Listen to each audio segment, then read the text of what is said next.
নমস্কার, আপনারা দেখছেন সংকেত মিডিয়া, সোজা কথা সহজভাবে। ঝাঁ চকচকে নীল সাদা ভবন রয়েছে, কিন্তু সেখানে ডাক্তার নার্স থাকলেও কিন্তু চিকিৎসা পরিষেবা মানুষ পাচ্ছে না।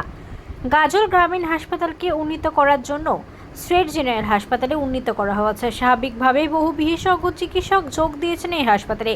তাই শুধুমাত্র গাজল ব্লক নয়, গাজল স্টেট জেনারেল হাসপাতালে চিকিৎসা পরিষেবা নেওয়ার জন্য ছুটে আসেন উত্তর এবং দক্ষিণ দিনাজপুর জেলার বহু মানুষ। কিন্তু বিশেষজ্ঞ চিকিৎসক থাকলেও বহু বিভাগে এখনও পর্যন্ত পরিকাঠামোর অভাবের জন্য উপযুক্ত চিকিৎসা পরিষেবা মিলছে না। হাসপাতালে প্রচুর জায়গা রয়েছে। আমজনতা চাইছেন হাসপাতাল পরিসর নতুন করে গড়ে তোলা হোক মাতৃকা বিভাগ। এছাড়াও ট্রমা কেয়ার সেন্টার এবং বন্ধ হয়ে থাকা ব্লাড সেন্টারের ইউনিটই দ্রুত চালু করার দাবি জানিয়েছেন তারা।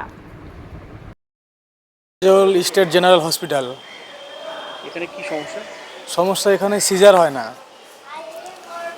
ও এখান থেকে যেই আমি 102 গাড়ির অ্যাটেন্ড, কোনো পেশেন্ট যদি এখান থেকে সিজার হয় না, এখান থেকে রেফার করে, তো রেফারগুলো আমরাই নিয়ে যাই। তো এটাই মালদা মেডিকেল। এরকম দিনে কীরকম পেশেন্ট নিয়ে? দিনে হয় 2-3টা হয়, এক দুটা তিনটা হয়ে যায়। কত? 30 কিলোমিটার। কোনো সমস্যা পড়তে হয়? সমস্যার মধ্যে গাড়িতে কোনো সময় বাচ্চা হয়ে যায়, প্রসব বেদনা বেশি হয়ে যায়, এটাই সমস্যা এখানকার। তো ব্লাড ব্যাঙ্ক নেই। তো ব্লাডের কী সমস্যা? ব্লাড ব্যাঙ্ক নেই এখানে। ব্লাডের সমস্যা চাহিদা পূরণ করে মালদা মেডিকেল কলেজ। এটা তো নতুন হয়েছে দেখছি। হ্যাঁ, এটা নতুন হয়েছে। খুব সমস্যা হয় এখানে। এখানে নর্মালি হয়, সব মালদা ট্রান্সফার করে। গাড়িতে যেতেও কষ্ট হয়? গাড়িতে যেতে কষ্ট তো হবেই, সাধারণ ব্যাপার একটা।